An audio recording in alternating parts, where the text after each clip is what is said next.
Le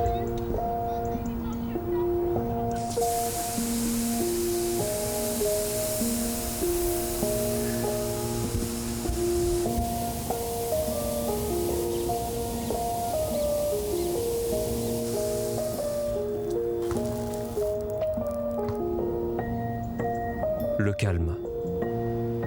À 24 heures du classique, la commanderie ne ressemble pas à celle de l'an dernier.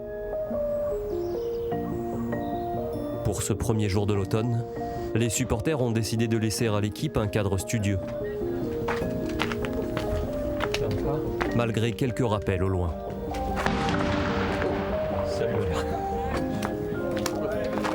Pour la 10e journée de championnat, l'OM 4e de Ligue 1 reçoit ce dimanche le PSG. Leader invaincu.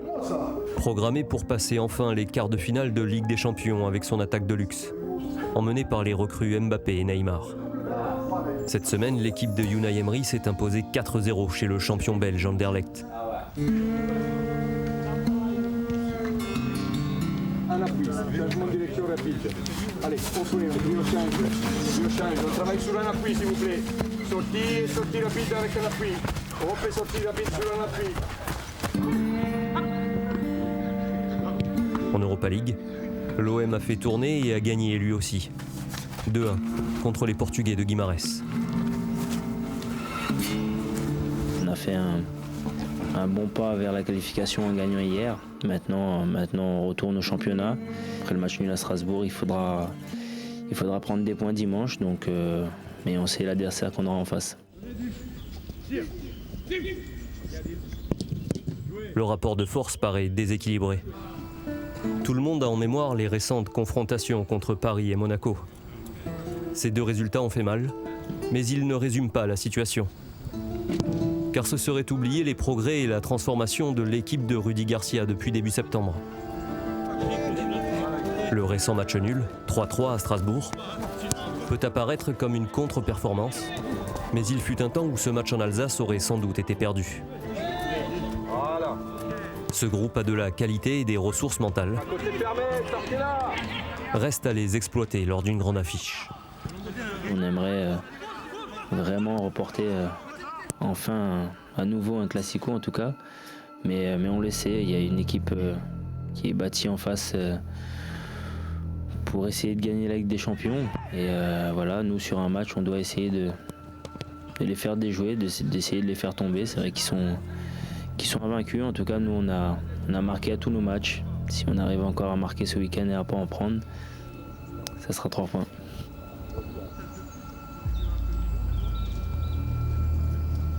Pour ça, on multiplie les échanges, dans tous les secteurs de jeu.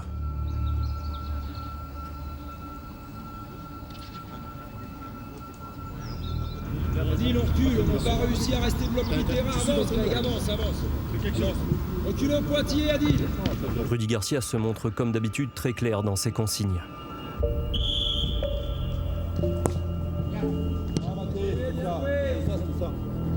Va, Youssou, comme ça on y voit clair. Hiroki, take your position. L'entraîneur passe évidemment en revue les phases arrêtées, encore et encore.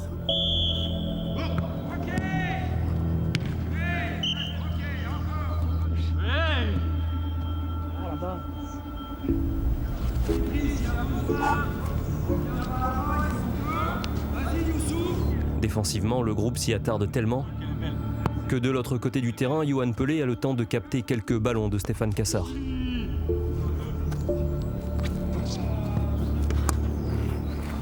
Les coups de pied arrêtés offensifs sont aussi au programme.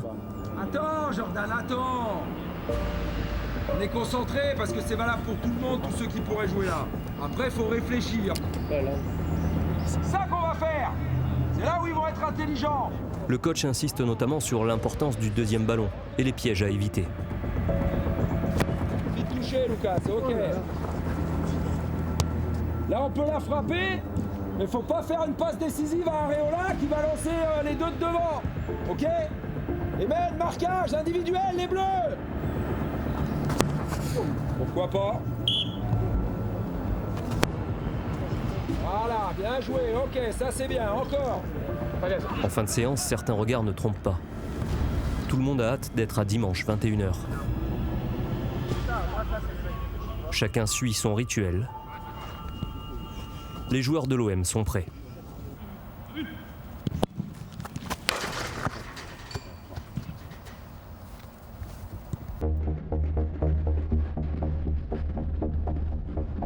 L'émulation. À l'Orange Vélodrome, tout un peuple s'est donné rendez-vous. Jeunes et moins jeunes, anonymes ou champions NBA comme Ronny Turiaf. Plus de 60 000 supporters de l'OM sont prêts à donner de la voix.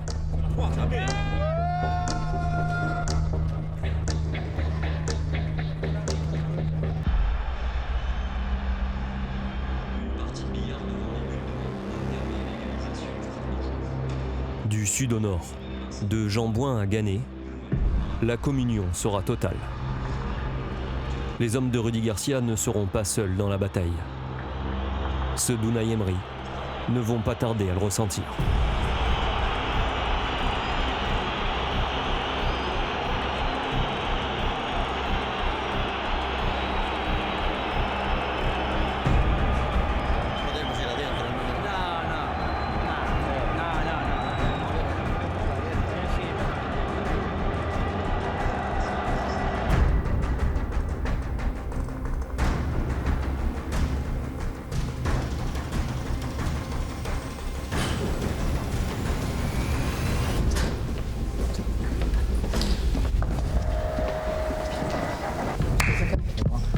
Retardés par différents événements autour du stade, les Olympiens arrivent un peu plus tard que prévu.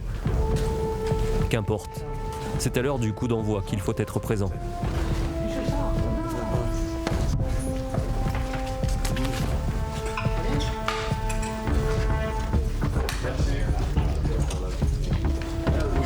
Pas le temps pour la reconnaissance du terrain, il passe directement par la case échauffement.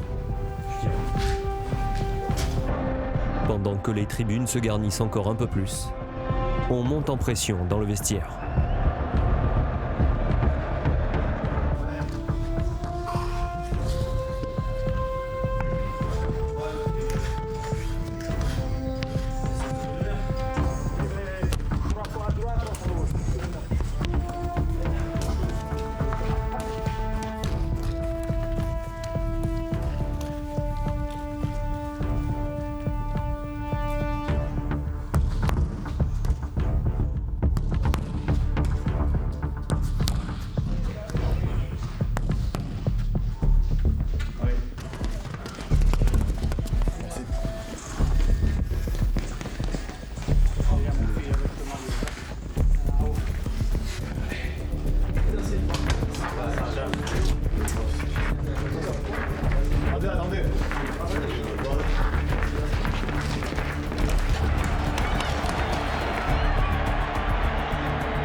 Cette OM-PSG est déjà une fête. Le genre de soirée où le JT a une signification toute particulière.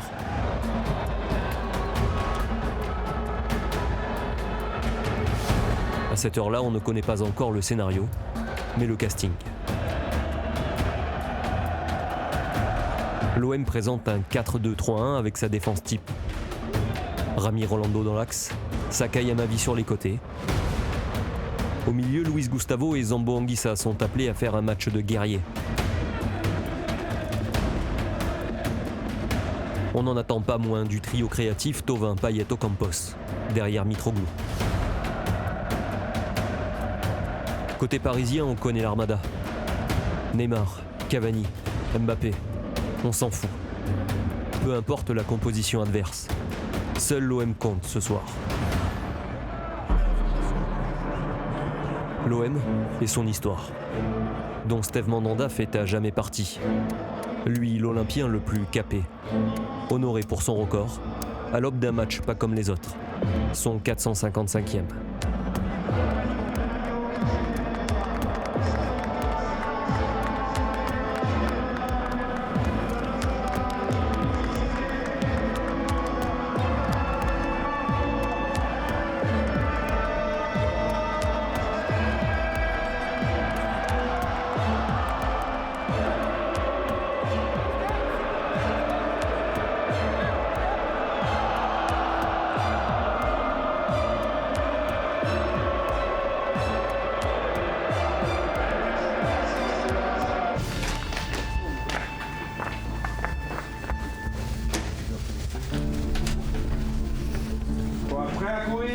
prêts à courir beaucoup, pas se décourager. Faut pas oublier de jouer, on a du talent. Ah, soyez mobiles, disponibles, jouez simple. Les gars, confiance individuelle, confiance collective. On va le faire ensemble, allez petit. Allez, go.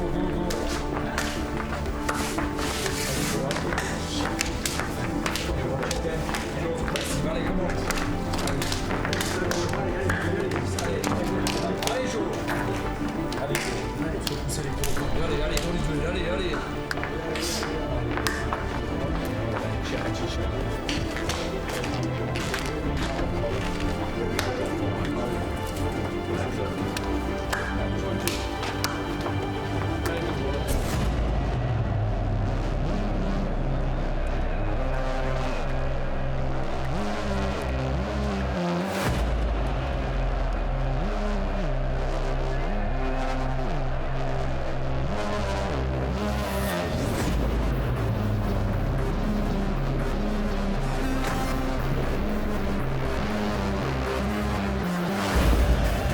L'entame de match est encourageante. L'OM est dans le camp adverse. Mais on craint la première attaque parisienne.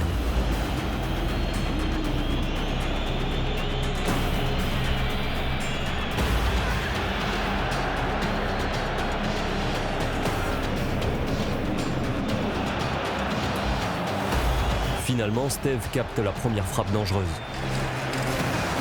Le danger passe de l'autre côté.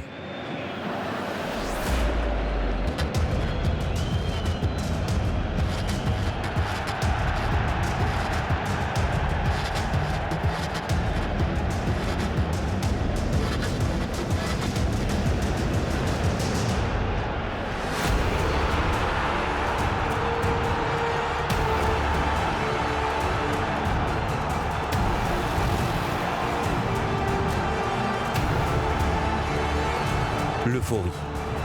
Une frappe purement brésilienne qui fait chavirer tout le stade. 20 minutes de jeu, 1-0 pour l'OM. Auteur de son deuxième but en Ligue 1, Luis Gustavo est partout.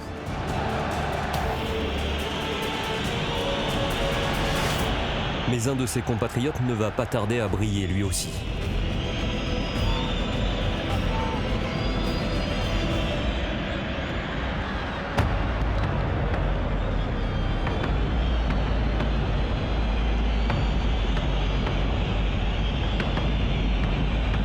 Un partout. Mais cela ne calme pas les ardeurs du stade, ni la combativité des Marseillais. Là on prend un but, mais bon, je pense qu'on est bien en place et on arrive à être présent dans les duels, à les faire douter comme vous dites. Je pense qu'il va y avoir du spectacle et voilà, maintenant on va pousser, on va essayer de mettre le deuxième. Le temps de recharger les batteries et on repart pour la deuxième période.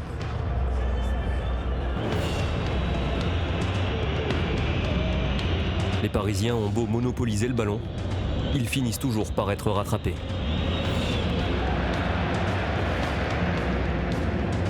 Sous le regard des remplaçants, pendant que Rudy Garcia donne ses consignes à Clinton Ng, l'OM fait bloc. Quand ce n'est pas Amavi, c'est Luis Gustavo. Quand ce n'est pas Luis Gustavo, c'est Ocampos.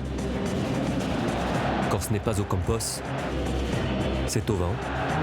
Et cela marche avec chaque Olympien. Car tous se livrent corps et âme dans la bataille.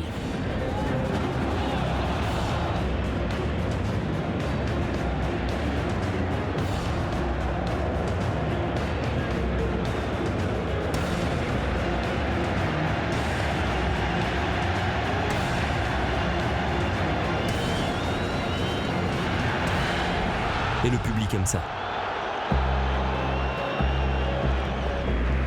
Premier remplacement après l'heure de jeu. Sortie de Mitroglou pour Ng.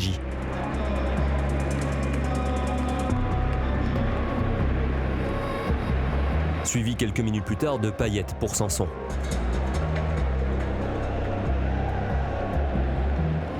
Les deux entrants ne tardent pas à s'illustrer.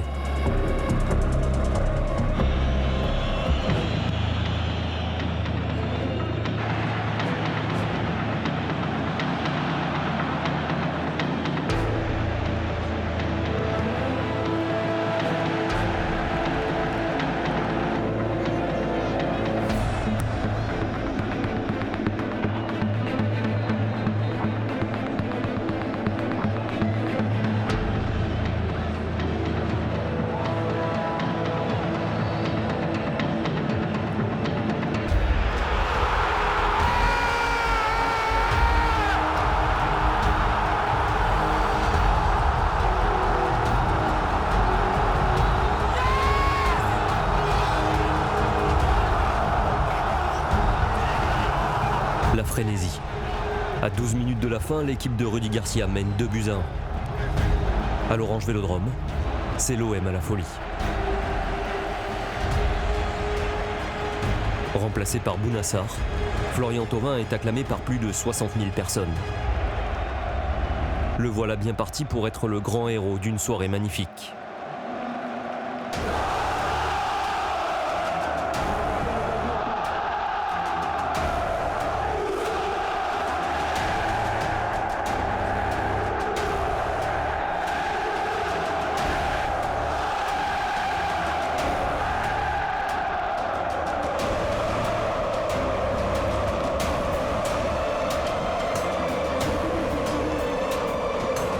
La ferveur olympienne a raison du sang-froid de Neymar, exclu par M. Buquet.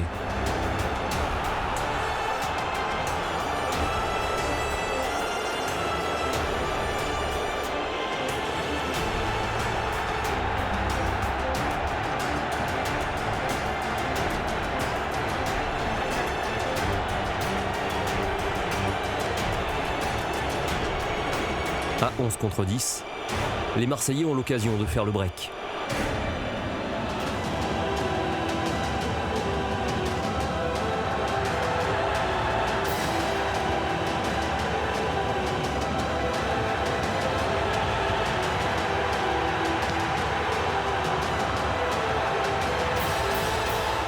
Frustrant. On en reste à 2-1. 4 minutes de temps additionnel à tenir. On imagine déjà les scènes de joie dans le vestiaire. Il est 22h51. L'histoire est jusqu'ici parfaite.